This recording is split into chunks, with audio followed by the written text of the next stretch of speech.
Computer अध्याय number है 8। कौन सा नंबर है? 8, आर्टिफिशियल इंटेलिजेंस। ठीक है, देखो अध्याय 8 आर्टिफिशियल इंटेलिजेंस। पिछली कक्षा में हमने सीख चुके हैं कि कृत्रिम बुद्धिमत्ता का हमारे जीवन में क्या योगदान है। यानी जो पिछली कक्षाएं थी उनमें हमने देखा था, जो पिछली क्लास के अंदर जो तीसरी, चौथी और पांचवी, वहाँ पर हमने जाना कि हमारे जीवन के अंदर आर्टिफिशियल इंटेलिजेंस का क्या योगदान है। इस अध्याय में हम जानेंगे कि कृत्रिम बुद्धिमत्ता का अन्य क्षेत्रों के अंदर किस प्रकार से उपयोग हो रहा है, और साथ में हम जानेंगे कि कृत्रिम बुद्धिमत्ता के क्या लाभ हैं और क्या इसके प्रतिकूल प्रभाव हमारे जीवन के अंदर या हमारे आसपास के वातावरण पर पड़ सकता है, उसके बारे में डिस्कशन करेंगे। देखो, आज आधुनिक युग में कृत्रिम बुद्धिमत्ता का बहुत अधिक महत्व है। यानी वर्तमान जीवन के अंदर, वर्तमान दुनिया के अंदर एआई का बहुत अधिक महत्व है। यह किसी मनुष्य की तरह सोचने और समझने की क्षमता रखता है। जो कृत्रिम बुद्धिमत्ता है, जो एआई है, वो इंसानों की तरह सोचने और समझने की उसमें क्या होती है? क्षमता होती है। जो कृत्रिम बुद्धिमत्ता को मनुष्य की तरह कार्य करने में क्या बनाती है? सक्षम बनाती है। क्योंकि वो मनुष्य की तरह सोच और समझ सकता है, तो उसे जो एआई है वो मनुष्य की तरह कार्य करने में भी क्या होती है? सक्षम होता है। कृत्रिम बुद्धिमत्ता का उपयोग सभी क्षेत्रों के अंदर किया जा रहा है, लेकिन इस कार्य क्षेत्रों में इनके लाभ और हानि भी है। यानी जो एआई है उसके कुछ बेनिफिट होते हैं, कुछ नुकसान होते हैं। इसके कारण वर्तमान में अगर बात करें, कृत्रिम बुद्धिमत्ता का उपयोग सीमित स्तर पर ही किया जा सकता है। कृत्रिम बुद्धिमत्ता से परिचय, इंट्रोडक्शन टू आर्टिफिशियल इंटेलिजेंस। कृत्रिम बुद्धिमत्ता को अंग्रेजी में हम क्या कहते हैं? आर्टिफिशियल इंटेलिजेंस, या शॉर्टकट में हम कहते हैं एआई। आर्टिफिशियल इंटेलिजेंस यानी एआई में मानव बुद्धिमत्ता को सिमुलेशन यानी अनुसरण किया जाता है। आर्टिफिशियल इंटेलिजेंस के अंदर क्या होता है? मानव बुद्धि में जो मानव की बुद्धि है उसका क्या किया जाता है? अनुसरण किया जाता है, जिससे मशीनें सोचने और सीखने की क्षमता प्राप्त करती हैं। इस प्रक्रिया के कारण जो मशीनें हैं वो इंसानों की तरह सोचने और समझने की क्या हो जाती है? उसकी क्षमता प्राप्त हो जाती है। इसमें machine learning, natural language processing, computer vision जैसी तकनीकें शामिल हैं। तो इन सब प्रक्रियाओं के लिए हम विभिन्न प्रकार की तकनीक का इस्तेमाल करते हैं, जिसमें आप कह सकते हो मशीन लर्निंग के द्वारा जो एआई है वो अपने आप सीख सकता है। नेचुरल लैंग्वेज प्रोसेसिंग यानी जो हम प्राकृतिक भाषा जो हम उच्चारण करते हैं उसको वो एआई आसानी से समझ सकता है। कंप्यूटर विजन जैसी तकनीकें शामिल होती हैं, जो कंप्यूटर को मानव बुद्धिमत्ता की तरह कार्य करने में क्या बनाती है? सक्षम बनाती है। कृत्रिम बुद्धिमत्ता को शॉर्ट फॉर्म में हम क्या कहते हैं? एआई भी कहा जाता है। अगला है कृत्रिम बुद्धिमत्ता के विभिन्न क्षेत्रों में अनुप्रयोग। यानी कृत्रिम बुद्धिमत्ता के बारे हमारे दैनिक जीवन में क्या उपयोग है वो तो हमने पिछले कक्षा जो 5 थी उसका जो अंतिम अध्याय था आर्टिफिशियल इंटेलिजेंस, वहाँ पर अध्ययन किया था। आज हम अध्ययन करेंगे कि इनके अलावा किन किन क्षेत्रों के अंदर हम एआई का इस्तेमाल कर सकते हैं। पहला है हेल्थ यानी स्वास्थ्य। मेडिकल में कृत्रिम बुद्धिमत्ता यानी एआई का उपयोग रोगों को निदान करने, चिकित्सा योजनाओं को तैयार करने, चिकित्सा छवियाँ जैसे एक्सरे है, एमआरआई है, उसका अगर आपको विश्लेषण करना है, रोगों का पूर्व अनुमान लगाना है, चिकित्सकों के द्वारा डाटा को एक्सेस यानी सूचना प्राप्त करने में शामिल है। यानी अगर आपको किसी रोग का निदान ढूंढना है, चिकित्सा की कोई योजना बनानी है, जो चिकित्सक जो छवियाँ चित्र जैसे एक्सरे है, एमआरआई है, उनका अगर आपको विश्लेषण करना है, अगर किसी रोग का अगर पूर्व अनुमान लगाना है और चिकित्सा के पास जो डेटा है उसको जल्दी से प्राप्त करने में उसकी मदद करनी है, तो उन सब के लिए हम एआई का इस्तेमाल कर सकते हैं। इससे रोगों की शीघ्रता से और सटीक निदान, उच्चतम दर से चिकित्सा सेवाएं बनाने और चिकित्सकों को सुरक्षित डाटा तक पहुंचाने में सहायता होती है। ठीक है, आगे देखो, शिक्षा यानी एजुकेशन। यानी एआई का इस्तेमाल हम एजुकेशन के क्षेत्र में किस प्रकार कर सकते हैं। देख, शिक्षा में कृत्रिम बुद्धिमत्ता एआई का अद्वितीय योगदान है। विभिन्न शैक्षणिक संस्थाएं हैं, शिक्षा प्लेटफॉर्म है जो एआई का उपयोग कर रहे हैं। यानी विभिन्न प्रकार के जो शैक्षणिक संस्थान है या जो शिक्षा देने वाले विभिन्न ऑनलाइन जो प्लेटफॉर्म है वो सब बहुत सारे किसका इस्तेमाल कर रहे हैं? एआई का इस्तेमाल कर रहे हैं। ये संस्थागत शिक्षा, व्यक्तिगत अध्ययन योजनाएं, शिक्षण सामग्री तैयार करने में सहायता कर सकता है। जो एआई है वो संस्थागत शिक्षा या व्यावसायिक शिक्षा व्यवसाय या ऑर्गेनाइज शिक्षा देनी है, उसके लिए एआई मदद कर सकता है। अगर आप व्यक्तिगत रूप से अध्ययन करना चाहते हो तो उसके अंदर भी आप एआई की हेल्प ले सकते हो। इसके अलावा आपको शैक्षणिक या शिक्षण सामग्री तैयार करनी है, उसके लिए भी आप एआई का इस्तेमाल कर सकते हो। एआई बेहतर शिक्षा प्रदान करने और विद्यार्थियों की प्रगति को ट्रैक करने और शिक्षा प्रदान करने के तरीकों में नई संभावनाएं विकसित कर सकता है। तो एआई के द्वारा आप शिक्षा देने के जो बेहतर तरीके हैं उनका इस्तेमाल कर सकते हो। साथ ही आप क्या कर सकते हो, विद्यार्थियों की जो प्रगति है उसको आसानी से क्या कर सकते हो, ट्रैक कर सकते हो। ठीक है, और शिक्षा के जो देने के नए नए तरीके हैं, जो संभावना है, उनको भी आप आसानी से विकसित या उसके अंदर कुछ बदलाव कर सकते हो। अब अगला देखो, उद्योग।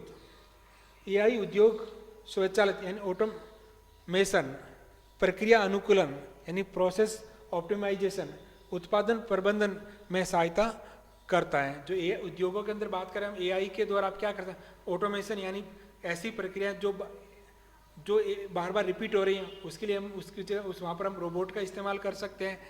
प्रोसेस ऑप्टिमाइजेशन, जो उद्योग के अंदर जो लंबी चेन है ना, उसको हम क्या करते हैं, शॉर्ट कर सकते हैं। ठीक है, उत्पादन का जो प्रबंधन है उन सब के अंदर हम एआई की हेल्प ले सकते हैं।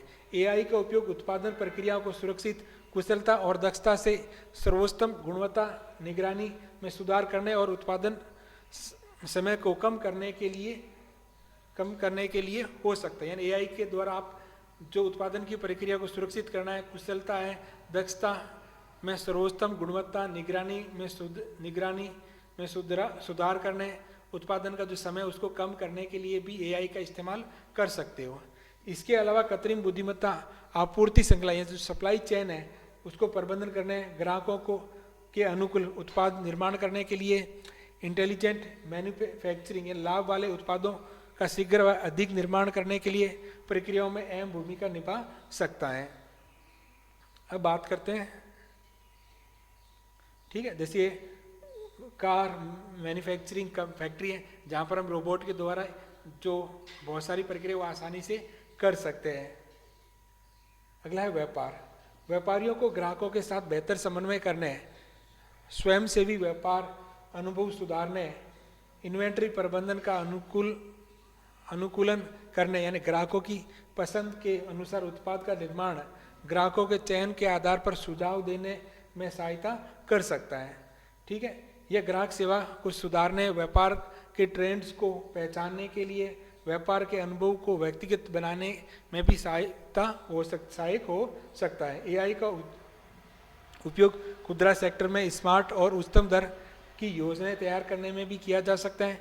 इसमें उपभोक्ताओं को बेहतर व्यापारिक अनुभव मिल सकता है। आप देखो कई बार आपको जैसे ऑनलाइन शॉप बहुत सारी वेबसाइट है, वहाँ पर अगर आप जो ग्राहक सेवा केंद्र या जो ग्राहक हेल्पलाइन है, कस्टमर कंज्यूमर हेल्पलाइन है, वहाँ पर आपको रोबोट के द्वारा जब आप टेक्स्ट मैसेज देते तो कंप्यूटर अपने आप उसका क्या देता है, रिप्लाई देता है। ठीक है, तो आप जो ग्राहकों के साथ समन्वय स्थापित करने के लिए भी आप एआई का इस्तेमाल कर सकते हो। अब आता है एग्रीकल्चर। तो हम एग्रीकल्चर के अंदर पे भी एक एआई का इस्तेमाल कर सकते हैं। कृषि में भी कृत्रिम बुद्धिमत्ता का उपयोग विभिन्न तरीकों से हो रहा है। जैसे किसानों को बेहतर फसल प्रबंधन करने के लिए आप एआई का इस्तेमाल कर सकते हो, पूर्व अनुमान करने में सहायता कर सकता है। यानी किसानों को फसल का बेहतर प्रबंधन करने के लिए हमें क्या चाहिए, पूर्व अनुमान लगाना चाहिए कि इस साल किस प्रकार बारिश होगी या हमारा जलवायु किस प्रकार का रहेगा, अगर जलवायु परिवर्तन हो तो कितने पैटर्न है, किस प्रकार से परिवर्तन हो रहा है। तो इन सब डाटा का विश्लेषण करने के लिए हम एआई का इस्तेमाल कर सकते हैं। एआई आपदा प्रबंधन और जलवायु परिवर्तन से जुड़ी समस्याओं का समाधान निकालने में भी सहायक हो सकता है। उच्च तकनीकी सेंसर, डेटा एनालिटिक्स या डाटा विश्लेषण और मशीन लर्निंग का उपयोग करके एआई किसानों को सही समय पर बुआई करने और उपयुक्त उर्वरक का उपयोग करने और प्राकृतिक संसाधनों का सही रूप से प्रबंधन करने में सहायता कर सकता है। इसमें उत्पादकता, अगर आप सही ढंग से सही समय में फसल की बुआई करते हो, अच्छी तरह से खाद उर्वरक डालते हो, ठीक है, तो आपको पता है उत्पादन में भी क्या हो जाएगी, वृद्धि हो जाएगी, उत्पादकता बढ़ जाएगी और खेती को सुरक्षित करने में सहायता मिल सकती है। जैसे ये ड्रोन के द्वारा फसल के अंदर केमिकल का छिड़काव किया जा रहा है, तो आप ड्रोन के द्वारा आपको पता ही है जहाँ पर रिक्वायरमेंट उसके अनुसार छिड़काव कर सकते हैं। क्योंकि मैनुअली हम छिड़काव करते हैं तो हमें अंदाजा ही नहीं होता कहाँ पर छिड़काव करना होता है कहाँ पर नहीं होता। कृत्रिम बुद्धिमत्ता के लाभ, अगर आप AI का इस्तेमाल करते हो तो इसका क्या बेनिफिट है। पहला है तीव्र संचार। AI बड़े डाटा समूहों को तेजी से विश्लेषण कर सकता है, क्योंकि AI की खासियत है कि अपने आप डाटा का विश्लेषण कर सकता है, मनुष्य की तरह सोच सकता है।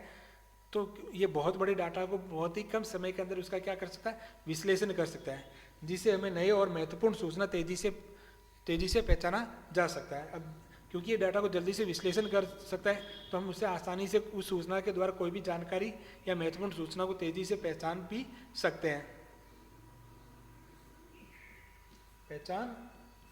है। अगला है स्वयं क्षमता अभिवर्ती।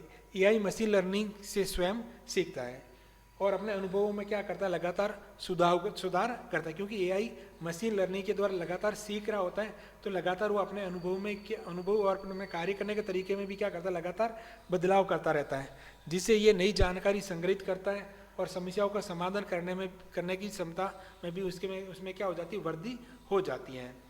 अगला स्थायी व त्रुटि रहित कार्रवाई। तो AI ने स्वयं सीखने की क्षमता के कारण कार्य करने में स्थायित्व और सुधार की संभावना बनी रहती है। अगला सकारात्मक परिणाम।